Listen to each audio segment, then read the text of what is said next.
90,4 FM Sonora Medan. Sahabat Sonora, sebagian orang tua mengakui kalau mereka sering merasa kesal ketika mendampingi anaknya belajar. Sedangkan di sisi anak, belajar dengan orang tua justru dianggap sebagai suatu hal yang menakutkan. Lebih killer dari guru, ya kan? Nah, anak-anak sering ngeluh, nggak tahan, terus-terusan disalahin, nggak bisa mencapai hasil yang diinginkan orang tua, belum lagi orang tuanya nggak ngerti, ya kan? Gimana sih caranya agar anak betah belajar di rumah, belajar daring, dan gimana juga kita para orang tua cekatan menghadapi anak belajar di rumah? Saya Rini Apriati temani sampai jam 11 dan sekarang sudah gabung bareng Kak Meilani Fabiola. Pagi kami. Pagi, Assalamualaikum warahmatullahi wabarakatuh. Oke, sudah sempat darting? Kebetulan anak nggak ini ya, beneran libur. Santuy ya. Santuy.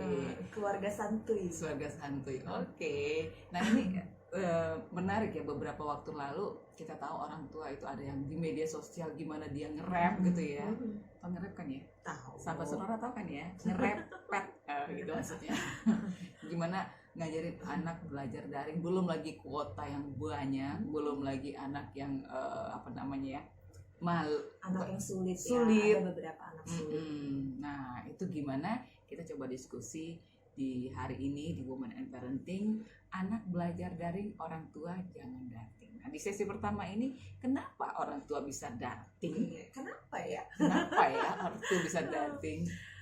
Iya sih, teman-teman saya aja ya itu banyak yang cerita kalau kita ketemu ya ngobrol itu sekarang ini yang lagi viral dibicarakan itu masalah nemenin anak belajar. Ya.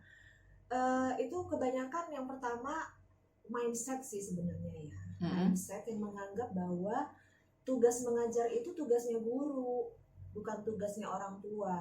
Jadi karena mindsetnya seperti itu, kebanyakan orang tua berpikir jadi beban gitu. Karena banyak banget yang harus dipikirin ya kan. Ditambah lagi dengan sekarang ini mikirin tugas anak gitu ya. Belum lagi mikirin kamu. Nah kemarin juga ada teman yang curhat juga. Ini lama-lama kayaknya bukan belajar online deh. Jadi tugas online.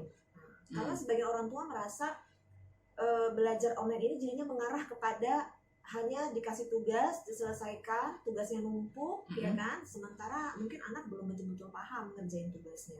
Akhirnya diambil alih sama orang tua, seperti itu. Jadi mindset yang menganggap tugas mengajar anak itu adalah tugas guru yang awalnya yang harus kita ubah dulu, ya. Jadi supaya jadi terasa lebih menyenangkan dan gak jadi beban.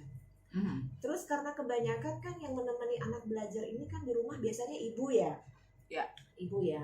Nah, sekarang apalagi di sekarang ini new normal, ayah mungkin sudah kembali lagi bekerja, ya kan? Jadi sepenuhnya jadi tanggung jawab ibu, kebanyakan seperti itu.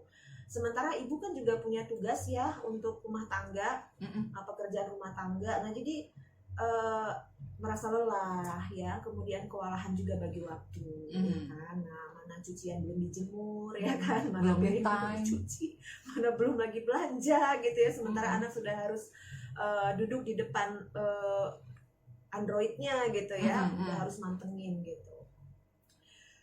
Kemudian ada lagi masalah yang berikutnya, banyak juga orang tua yang ternyata kurang paham menggunakan aplikasi belajar daring. Nah, itu. Ya kan? Nah, selama ini kan mungkin orang tua ngertinya itu buka-buka akun medsos gitu ya. Nah, sekarang harus tahu juga bagaimana Google Class ya kan, meeting-meeting, aplikasi-aplikasi meeting online seperti itu. Nah, ini kadang-kadang kan banyak orang tua yang selama ini kurang paham gitu ya, apalagi kalau anaknya juga kurang paham. Nah sama kalau gitu kan. Jadi kan jadi semakin ribet gitu masalahnya. Kemudian banyak juga orang tua yang ngeluh karena kan sudah beda zaman nih, kurikulum juga kan udah jauh berubah gitu ya. Nah sekarang kayaknya pelajaran anak-anak lebih berat ya, kalau kita lihat ya kayaknya lebih berat di zamannya kita dulu gitu ya. Kayaknya sekarang ini anak SD belajarnya udah kayaknya kalau kita belum mungkin SMP kali ya, atau barangkali belum pernah dipelajari. Nah ini membuat orang tua juga jadi stres gitu. Banyak orang tua yang kurang paham dengan pelajaran anaknya sendiri. Nah apalagi kalau sudah dapat tugas, ya kan? Apalagi kalau tugasnya sudah berkembang lagi, memanfaatkan iptek, bikin video pendek misalnya seperti itu. Nah ini kadang-kadang banyak juga orang tua yang kewalahan. Nah yang terakhir tadi Mbak Rini bilang masalah kuota, ya kan, biaya kuota belajar online bertambah, sementara pendapatan keluarga sekarang ini kan justru berkurang. Nah ini kan satu masalah lagi nih, bingung gitu ya. Ini setiap bulan berarti orang tua harus menyisihkan juga sebagian dari pendapatan keluarga untuk kuota anak belajar online.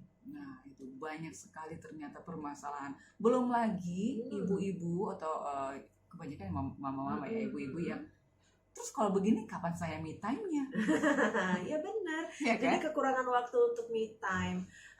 Belum lagi kalau misalnya ini yang saya sebutin tadi ini masih dalam keluarga yang normal-normal ya. Nah ada juga kan dalam beberapa keluarga yang memang punya anak temperamen sulit ya.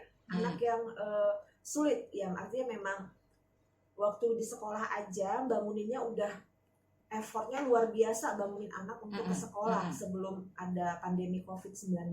Nah sekarang harus belajar online, apalagi kalau di rumah kan anak merasa lebih santai ya. Di rumah aja kok gitu ya. Ini juga tantangannya nggak bisa dibilang tantangan kecil ini juga masalah besar juga buat ibu gitu. Gimana untuk memotivasi anaknya supaya tetap semangat belajar walaupun di rumah.